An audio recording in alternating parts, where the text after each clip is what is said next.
正大消息，来看民进党昨来举办着全国党员代表大会，会长嘛来改选着中常委甲中执委等等的党职，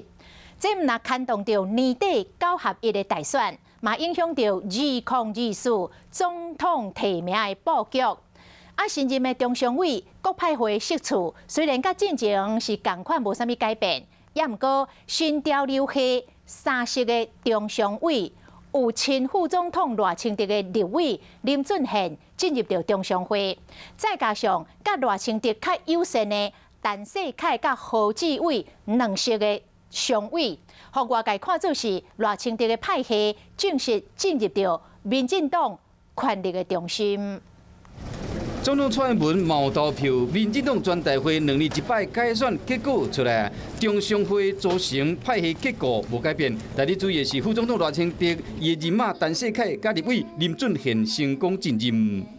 进入到中常委其实也是代表说我们的意见能够有机会来在党内表达。有志于2024的人，必须要证明他是有实力来接棒。他是有能力来团结民进党。这摆改选被当作是2024年总统立委大选提名的部署，各派系拢伫顾票，中执委有30席，共款以新潮流上济有9席，正国会英系各6席，其他各3席。11席中评会由新系赖瑞良抢到主委，10席中常委新潮流摕到3席，正国会英系各2席，6席有其永健会苏系各1席。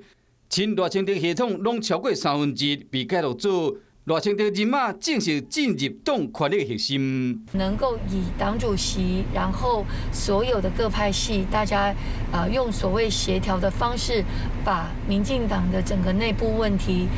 可以调整得更加完备。去分析谁跟谁比较好，我认为就是硬说故事啦，不见得是哪一个人讲话就一定是为了谁。目前上届要紧的是2022大局为重，先对外化团结。若对内总统大选的前哨战已经点点开始啊！有事没事赶紧转开华视，还没有订阅华视的 YouTube 频道吗？赶紧按赞、订阅、开启小铃铛，我们华视 YouTube 见。